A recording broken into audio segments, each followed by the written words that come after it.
Welcome. Tonight's story is not just about rebellion, it's about the kind of defiance that shakes foundations. Imagine living in a world where every breath is controlled, every word monitored, every movement owned by someone else. Now imagine one woman deciding she would rather face death than bow her head again. This story comes from deep research into real historical conditions, personal accounts, and plantation-era records, because truth matters, and these stories deserve to be told with care.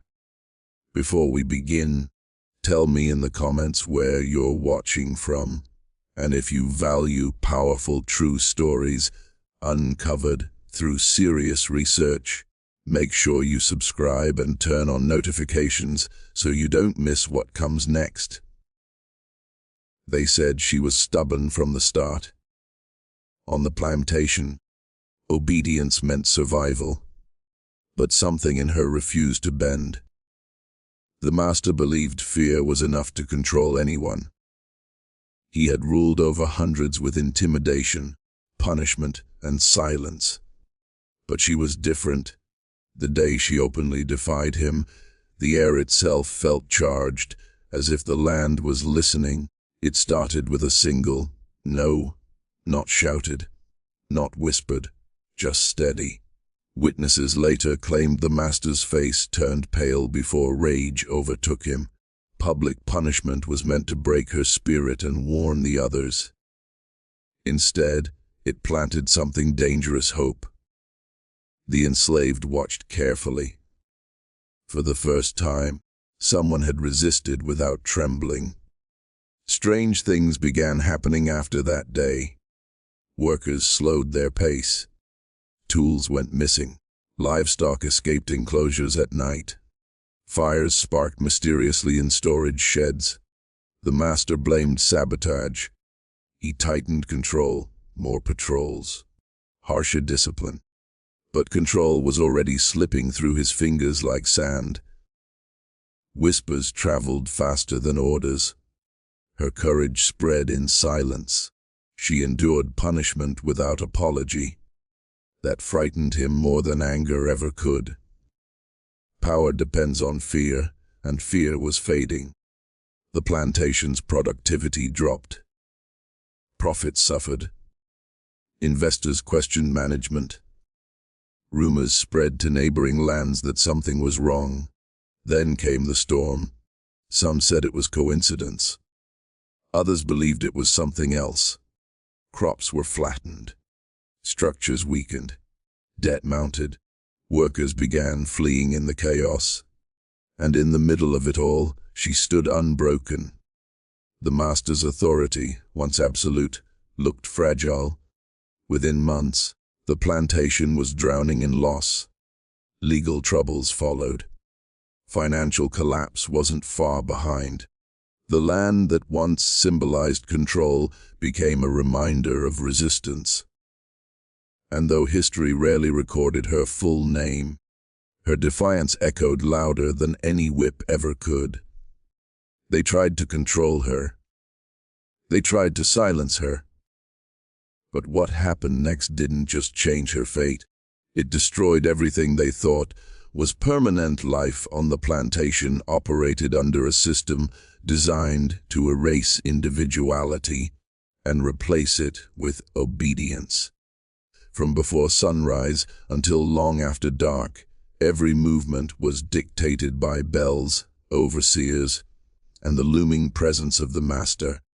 The enslaved were counted at dawn like livestock, assigned their labor, and reminded, through routine and ritual, that their bodies were considered property.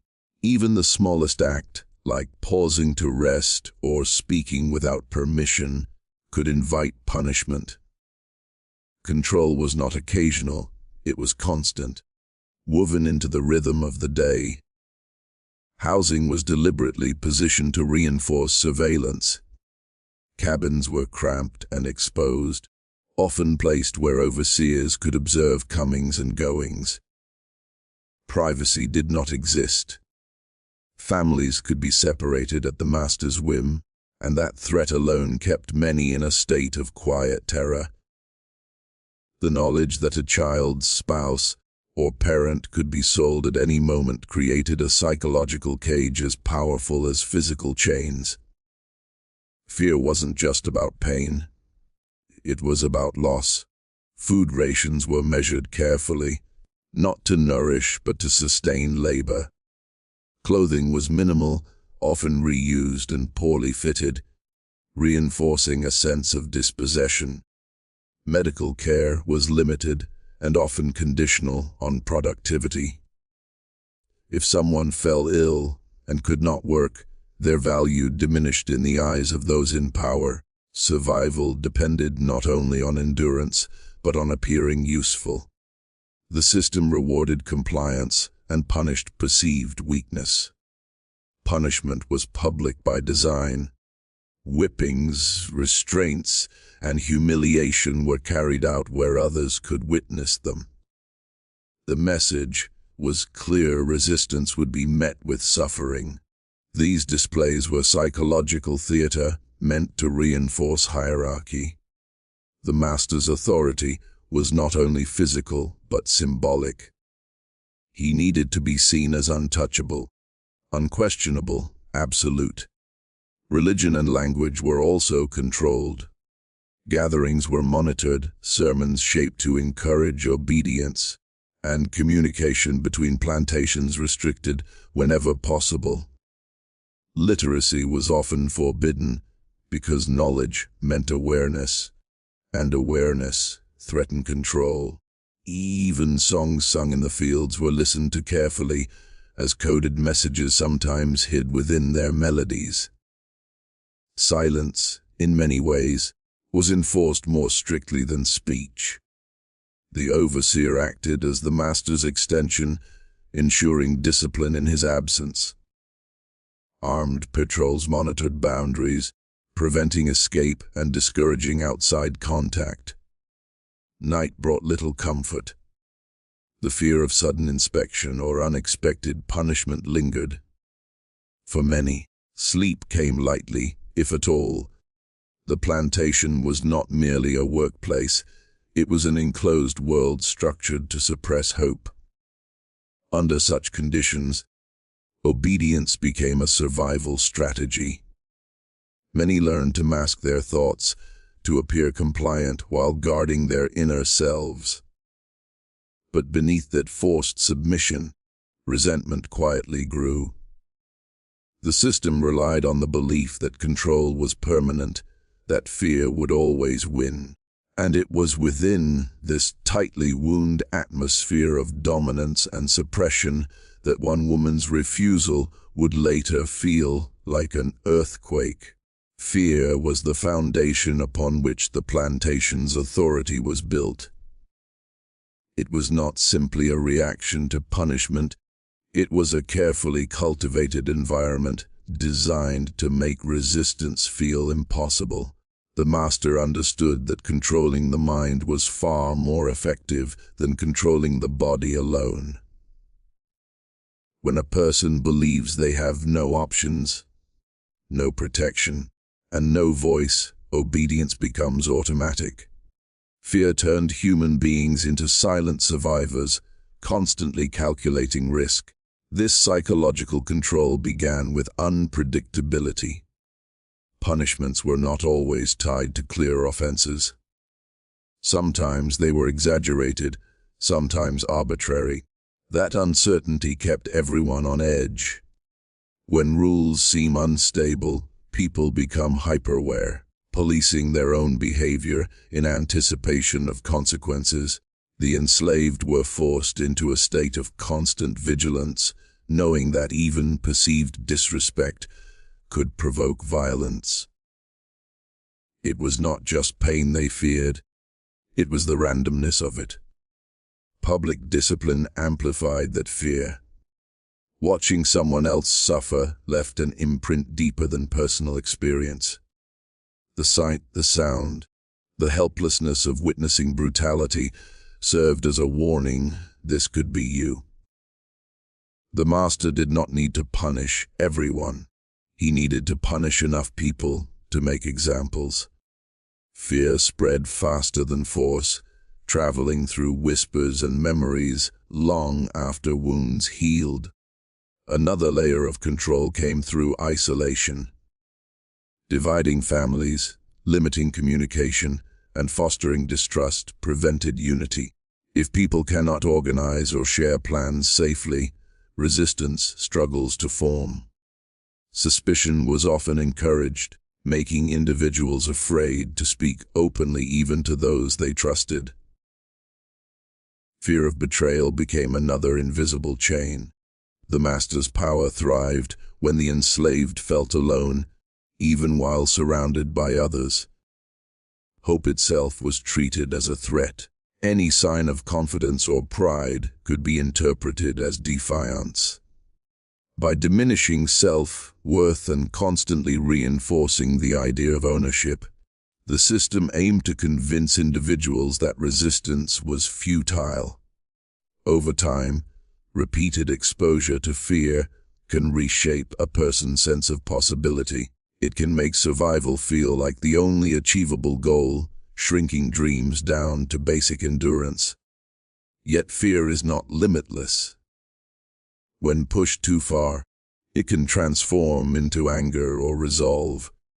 Psychological control depends on maintaining balance, enough suffering to intimidate, but not so much that it ignites rebellion. The master believed he understood that balance. He believed fear would always outweigh courage. That calculation had worked for years, perhaps decades, but fear is fragile when someone refuses to accept it.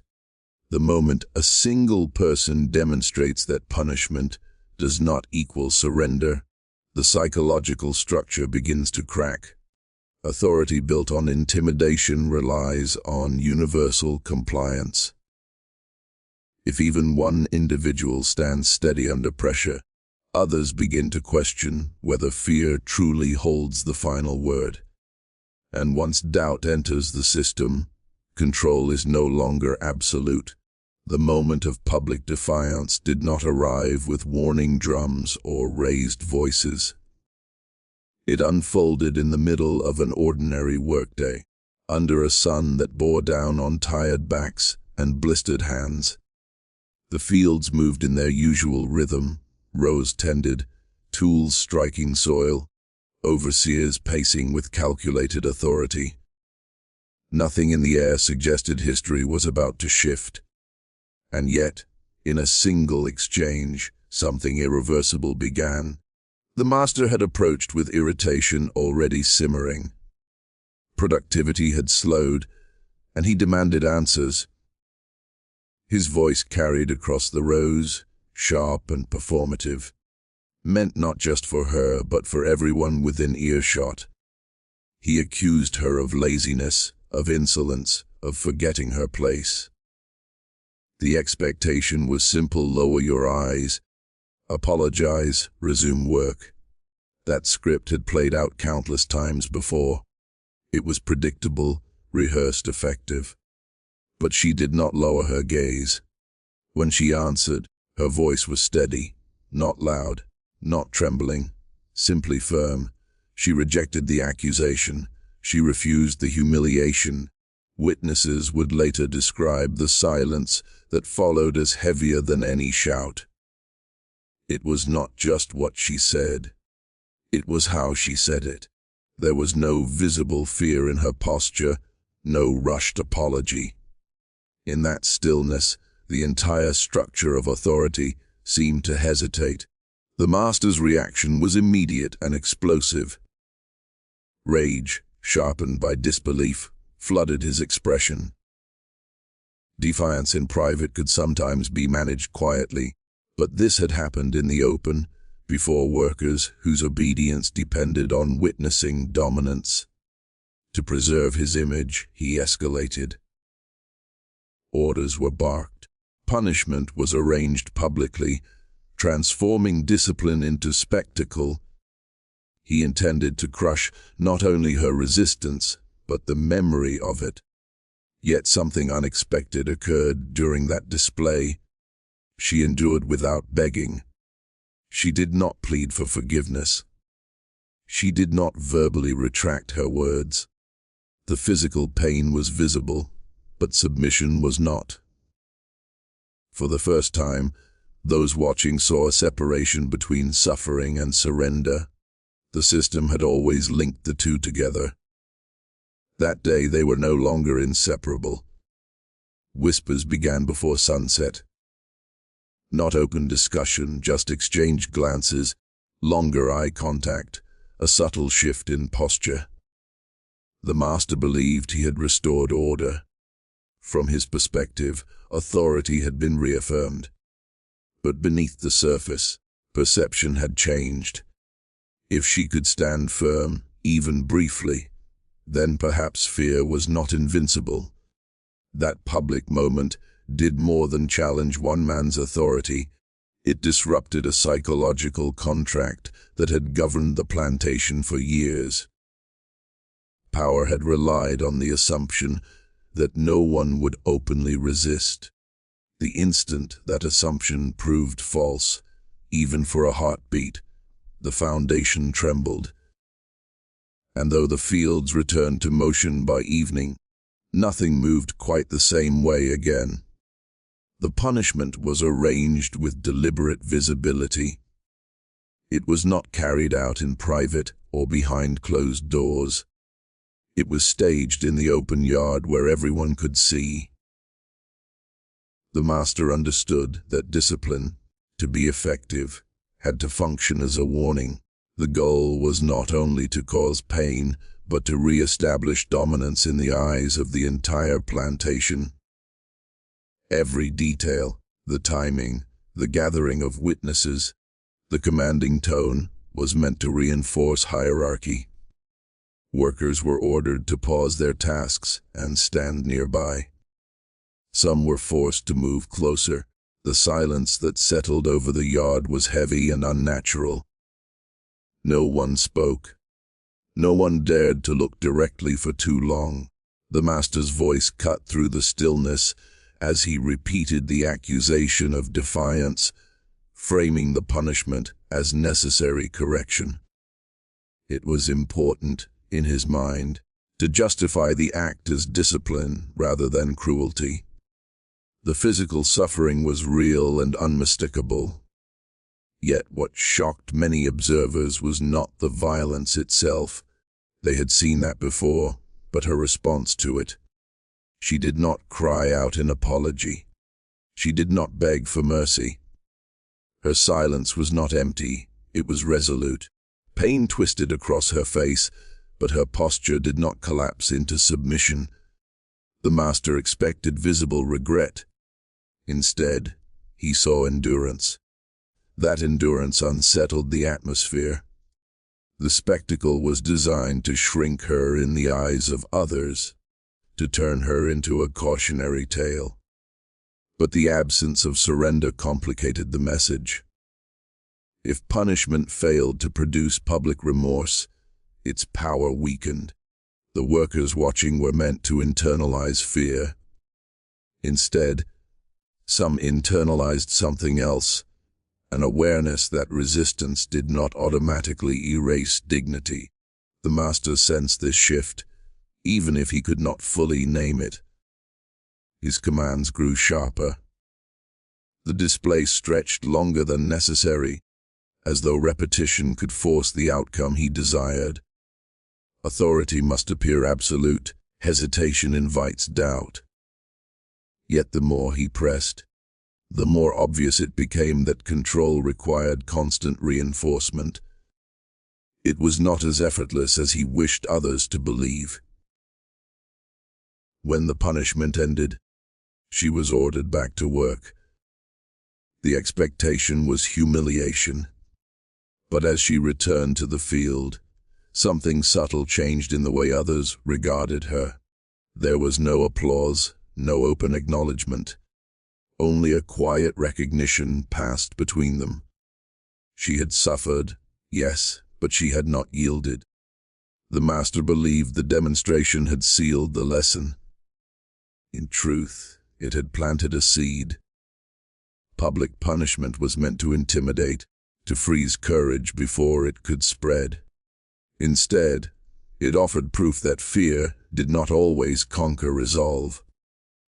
And once that truth existed in the open, it could not easily be erased.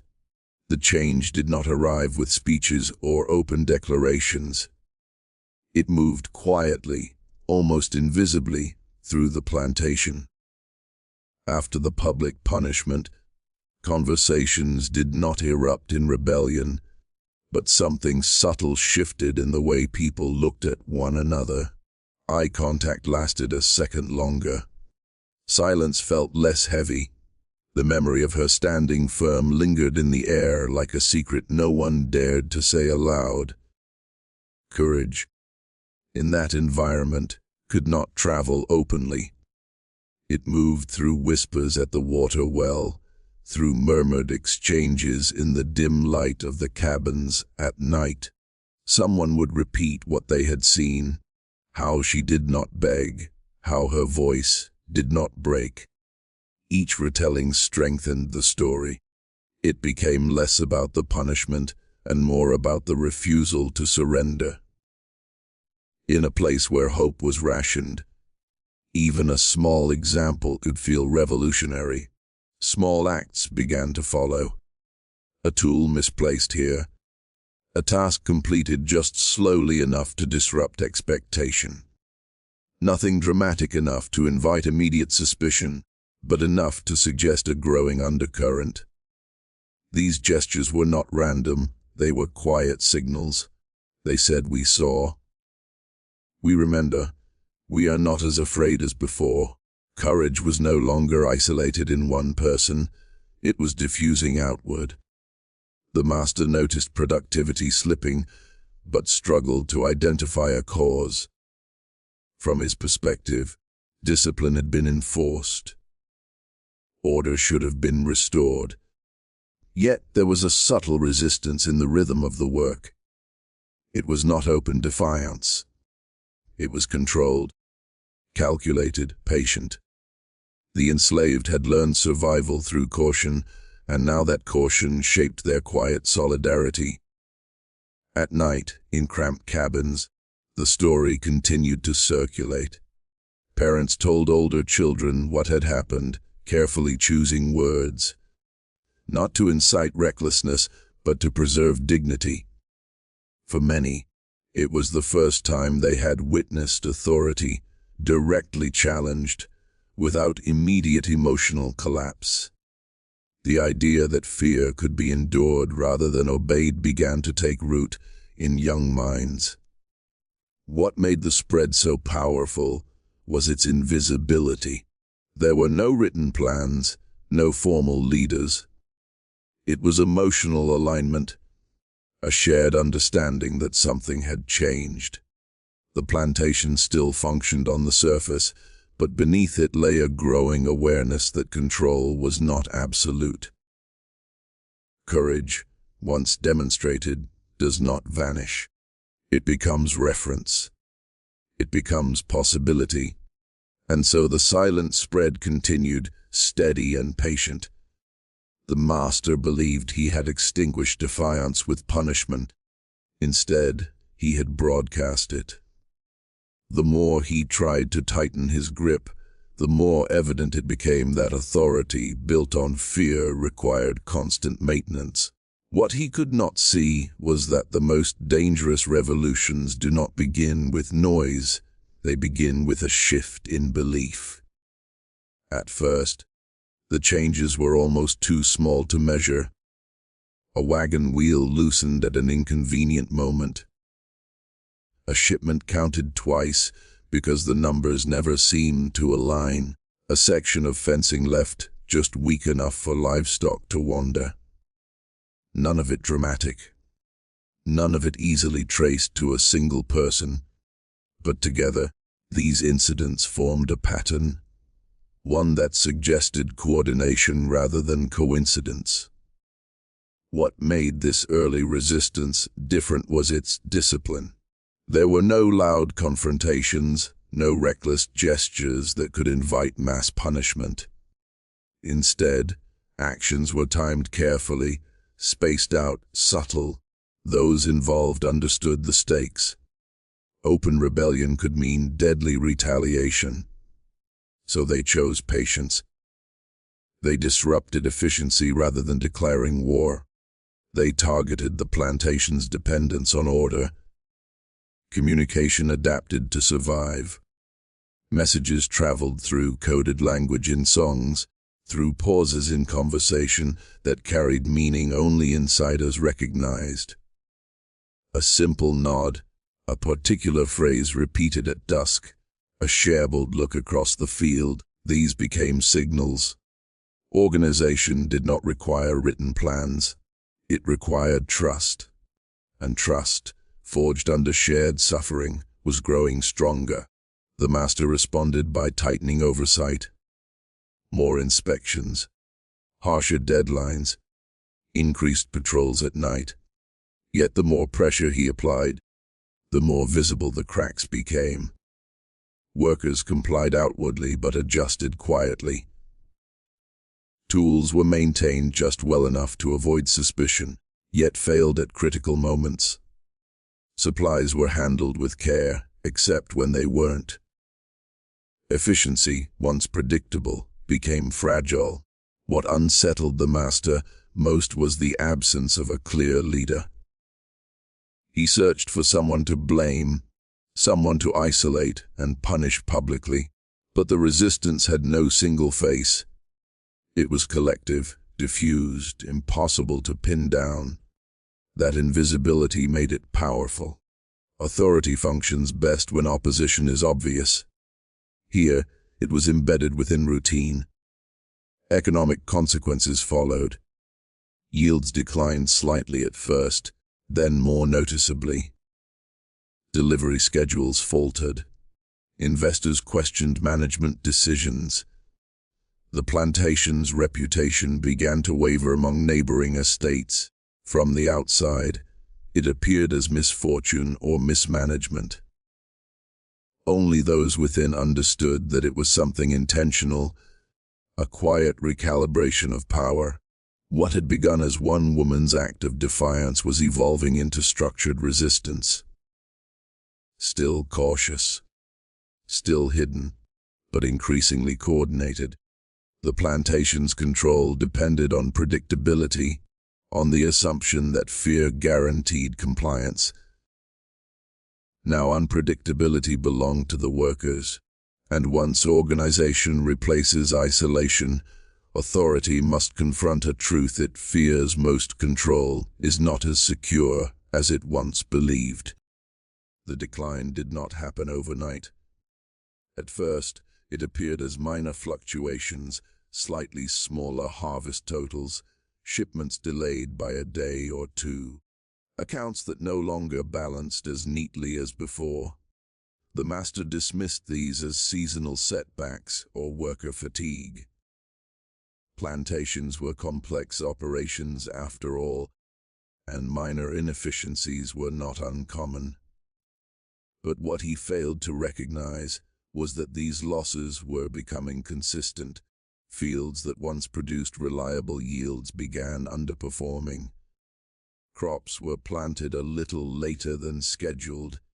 Irrigation channels clogged unexpectedly. Storage conditions mishandled just enough to spoil portions of the harvest. None of it catastrophic alone. Yet, when combined, the cumulative effect was measurable. Buyers began to notice inconsistency in quality and timing. Reputation, once a point of pride, started to weaken.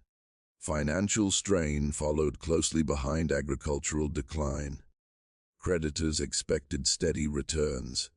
Investors demanded explanation.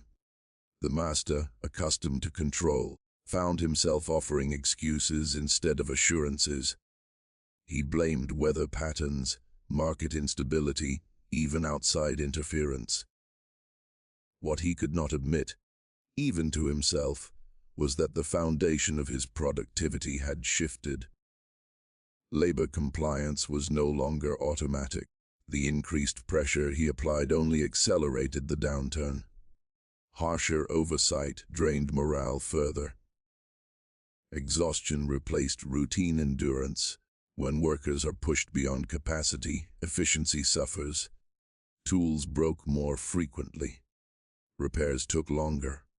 Mistakes multiplied. The plantation's output became unpredictable, and unpredictability is costly in any business dependent on tight margins. Meanwhile, neighboring plantations observed quietly. Trade relationships grew cautious. Rumors spread that something was wrong within his operation: mismanagement, unrest, instability. Reputation in such an economy was currency. Once doubt entered the narrative, partnerships became hesitant. Contracts were negotiated more strictly. Trust eroded in subtle but damaging ways. Legal and logistical complications compounded the losses. Delayed shipments resulted in penalties. Missed quotas triggered financial consequences. The master, once confident in his dominance, found himself entangled in negotiations he could not easily control. Authority in the fields did not automatically translate to authority in the marketplace. Economic vulnerability exposed limits he had never anticipated confronting. By the time he realized the depth of the decline, the pattern was undeniable. The plantation was no longer operating with the seamless obedience it once relied upon. The very system designed to extract maximum productivity through fear had begun to undermine itself. Control had weakened morale. Weakened morale had reduced output. Reduced output threatened survival. And at the center of that unraveling was a truth he refused to fully acknowledge: that when fear loses its grip, the entire structure built upon it begins to crumble. The master's response to the plantation's decline was to escalate cruelty, believing that harsher measures would restore order. He increased punishments, insisting that every mistake be met with immediate consequence.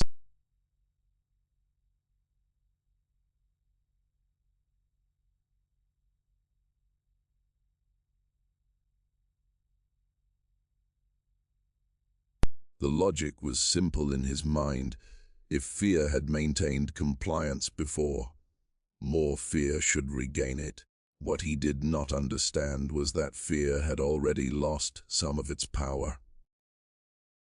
Overseers were instructed to patrol fields more aggressively.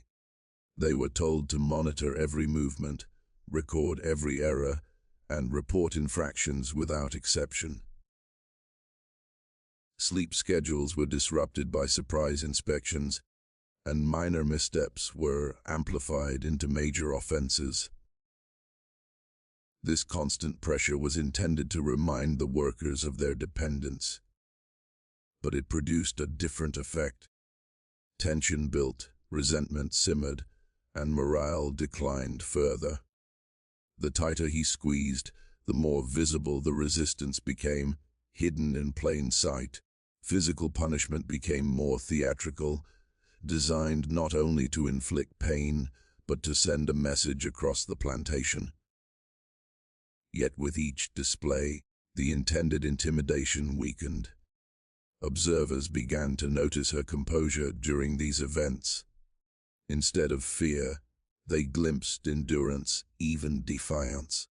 The very act meant to terrify others was inadvertently demonstrating an alternative: resilience under oppression. The master could see the result, but could not stop its influence. His focus on punishment diverted attention from practical management. Crops went untended, repairs delayed, and supply chains faltered. Oversight, once strategic, became reactive. Orders were issued to suppress morale rather than enhance efficiency, creating an operational dysfunction. Productivity slipped further, as the plantation's human and material resources were consumed by attempts to enforce control rather than maintain output. The more he relied on cruelty, the more fragile the system became. Attempts to isolate and punish specific individuals failed. Those who could have been scapegoated for declining productivity were careful, discreet, and strategic. Collective awareness allowed subtle acts of resistance to continue without identification. Punishment, once absolute in its reach, could no longer target the root cause because the root cause had become a shared, invisible network of quiet defiance. Authority was undermined not by a single act, but by widespread, disciplined patience. Even those loyal to him began to feel unease. Overseers who had once enforced fear unquestioningly now recognized cracks in the system. Orders became increasingly arbitrary, and consistency was lost. Leadership that relies on intimidation requires visible compliance to function. When compliance falters, even allies start to doubt the absolute power of the master, questioning whether the structure they enforce is sustainable. Ultimately, the plantation entered a state of constant tension. Punishment could not reverse the psychological shift initiated by one woman's defiance. Every attempt to tighten control revealed the limits of fear.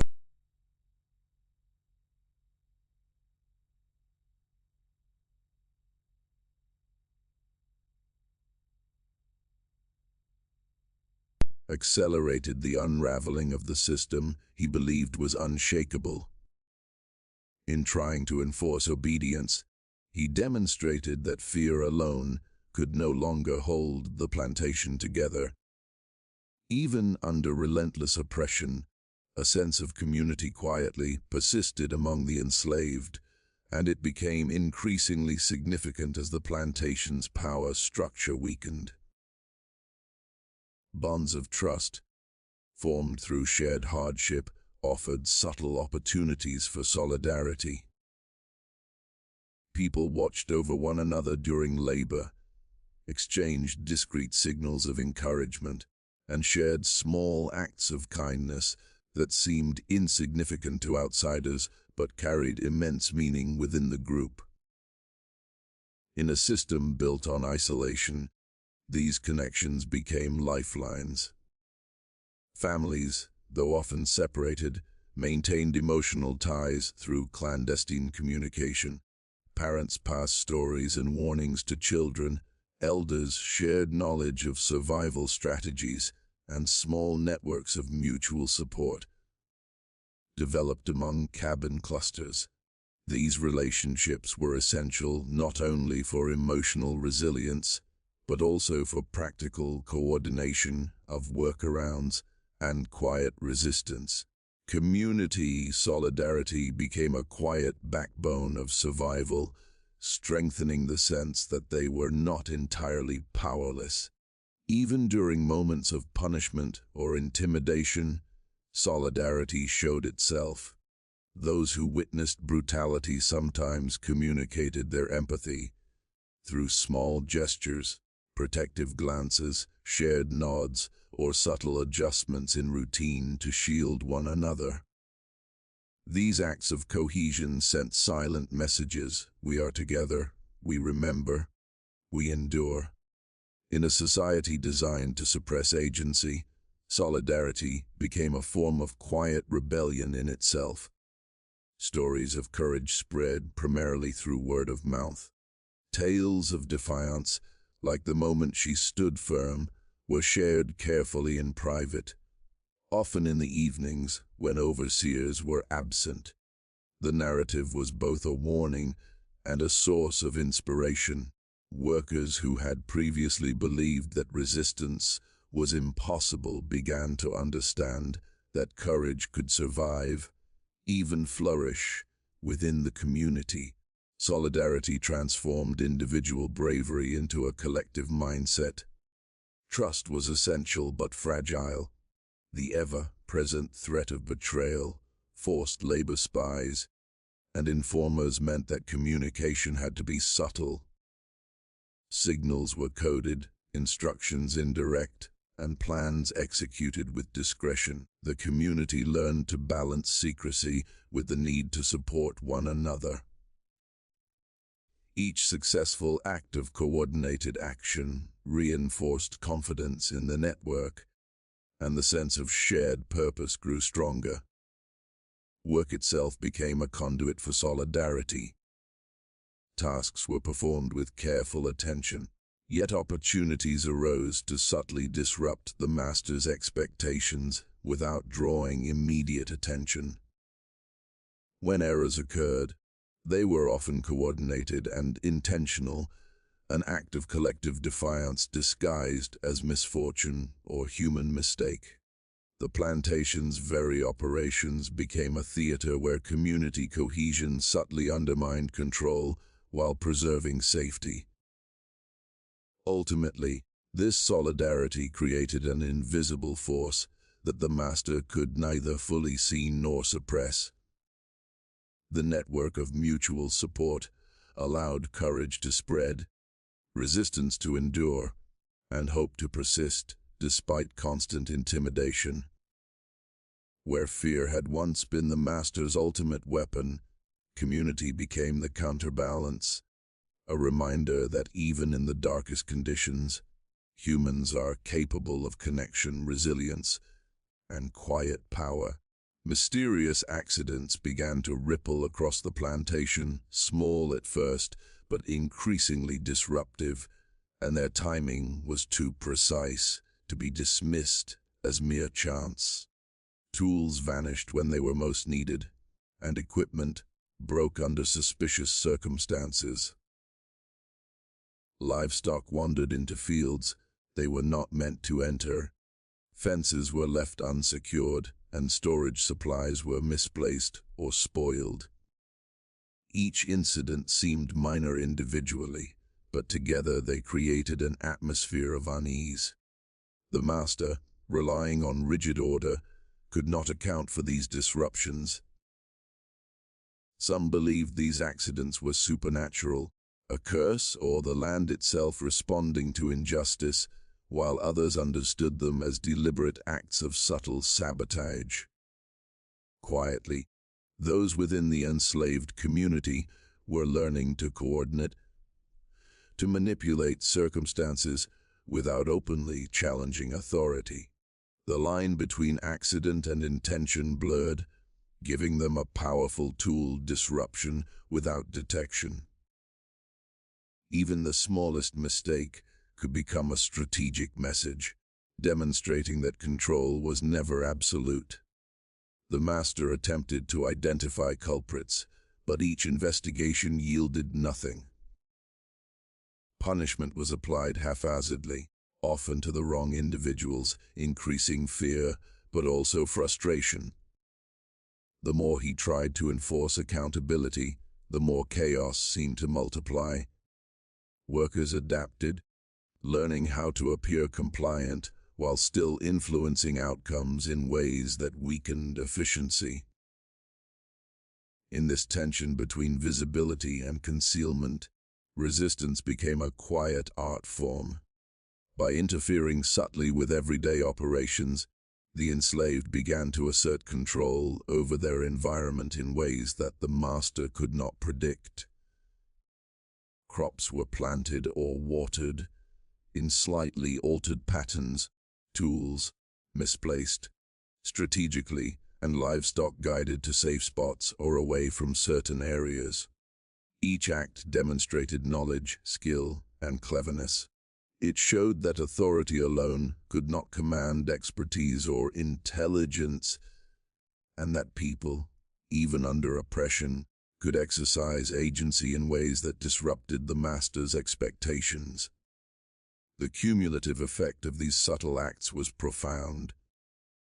Delays in harvest, mishandled supplies, and misaligned workflows all contributed to declining productivity. Outsiders might attribute the failures to incompetence, chance, or weather, but those within understood the pattern. The plantation was no longer a perfectly controlled environment. It had become unpredictable. The perception of absolute control, the very foundation of the master's power, was beginning to erode. Even the overseers, once confident in their dominance, felt the strain. They were forced to increase scrutiny, patrol more frequently, and enforce stricter rules. Yet, despite their efforts, the accidents continued. Every attempt to clamp down only highlighted the limits of their authority. The plantation's operations, which had depended on predictability, now bore signs of resistance that could not be fully explained or suppressed. Ultimately, these subtle acts of sabotage were more than just tactical maneuvers. They were symbolic. Each broken tool, misplaced item, or wandering animal was a small rebellion, a reminder that control imposed through fear could be challenged. The master's inability to prevent these disruptions demonstrated a critical vulnerability. What began as isolated defiance had grown into a persistent, collective force that undermined the plantation from within, slowly reshaping the balance of power. The natural disaster struck at a moment when the plantation was already fragile, compounding the struggles that had quietly been growing over months. Crops that had survived careful sabotage were flattened by sudden storms, heavy winds ripping through fields and destroying the season's yield. Rainwater flooded low-lying areas, washing away soil and weakening structures. Buildings that had been patched or neglected began to crumble under the strain, revealing vulnerabilities the master had long ignored. It was as if the land itself conspired against the plantation, turning natural forces into agents of destruction. The financial impact was immediate and severe. With the harvest decimated, obligations to buyers and investors could not be met. Shipments were delayed or cancelled, contracts renegotiated under duress. Money that had been reserved for repairs, maintenance, or expansion was redirected toward recovery, creating a cascading effect of scarcity. The plantation, already weakened by internal disruptions and declining productivity, now faced an external crisis it could not easily control. Workers, already emboldened by subtle resistance and solidarity, navigated the disaster with an awareness of opportunity. Some tasks that previously required strict oversight could be neglected or redirected without immediate punishment. As the master's attention shifted to more pressing problems, the natural disaster created confusion and chaos, which allowed resistance to continue covertly, further eroding control. The combination of human defiance and environmental upheaval made recovery exponentially more difficult.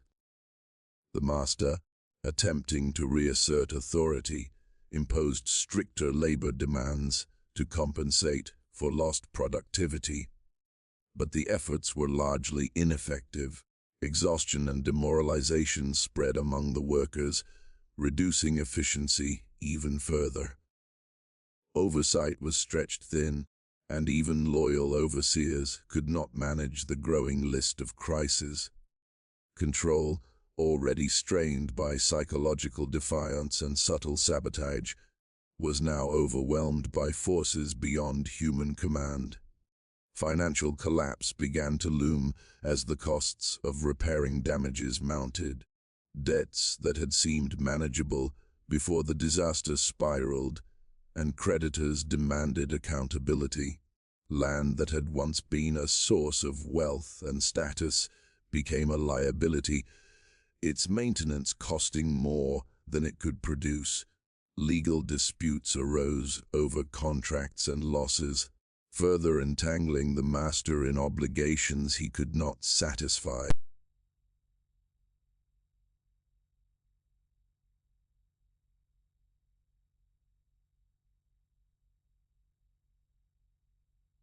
The psychological effect on the enslaved workers was profound. Where fear had once been a controlling force, it now coexisted with a cautious sense of possibility. The land's devastation mirrored the weakening of the master's authority, and for many, the disaster confirmed that his power was not absolute. Solidarity strengthened as individuals witnessed both the limits of human control and the potential for agency, even under dire circumstances. By the end of the crisis, the plantation that had once symbolized unyielding control was fractured on multiple levels. Crops, finances, buildings, and authority had all been undermined. The combination of subtle sabotage, community solidarity, and natural disaster revealed the fragility of a system built entirely on fear and domination. What remained standing was no longer the image of absolute power. It was a reminder of vulnerability, resilience, and the unforeseen consequences of one woman's defiance echoing through time. Though history rarely recorded her name, the impact of her defiance resonated far beyond the immediate events on the plantation. The consequences of her courage were felt in every corner of the estate, from the fields to the cabins, and even in the ledger books where profits were once counted with certainty. Her refusal to submit became a symbol, whispered among the enslaved and remembered long after the plantation itself had faltered. One act of resistance had a ripple effect that neither punishment nor fear could erase. The master's authority, which had once seemed absolute, crumbled under a combination of internal and external pressures. His reliance on fear, punishment, and intimidation proved insufficient against resolve grounded in dignity and solidarity. Workers who had once obeyed out of terror now calculated their actions with awareness, emboldened by the proof that defiance could survive. The plantation, as a system, could no longer function the way it had before. Compliance was no longer automatic, and control could no longer be guaranteed. Neighboring estates and investors took note. Rumors of unrest, of inexplicable accidents, and of declining yields spread beyond the plantation's boundaries. The story of one woman's courage became part of a larger narrative about the limits of power built on oppression. Even outsiders who never saw her in person understood that control is never absolute when humanity resists quietly but persistently. Her defiance, though unrecorded officially, influenced perceptions of what was possible for those living under slavery. The legacy of her actions also endured within the enslaved community. Her steadfastness inspired others to claim small forms of agency, to assert dignity in subtle ways, and to maintain solidarity despite constant surveillance and threat of violence. Even those who never witnessed the initial moment of defiance learned the lesson over time: fear alone cannot contain the human spirit. Each act of quiet courage, each whispered story, carried forward her influence and made resistance conceivable. Over time, the plantation itself became a symbol of collapse, not just economically.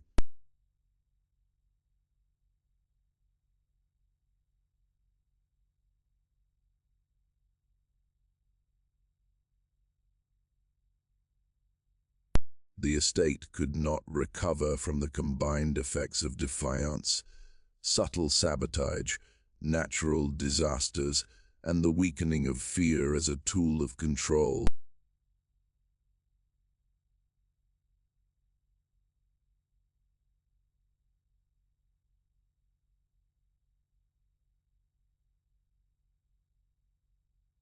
Serves as a reminder that singular acts of courage can reshape entire communities. Resistance does not always require armies or overt confrontation. Sometimes, it requires simply standing firm, refusing to bend, and enduring the consequences. That endurance challenges structures of oppression, plants hope in the hearts of the oppressed, and initiates change that can outlast the oppressors themselves. In the end, what she achieved was more than survival. It was transformation. The plantation never recovered, not because of one single event, but because her defiance had exposed the fragility of a system built entirely on fear. It demonstrated that even in the darkest conditions, one person's courage can ignite change, disrupt authority, and leave a lasting mark on history. Her legacy, though silent in official chronicles, speaks loudly across time, reminding all who hear it that true power lies not in domination, but in the refusal to be controlled.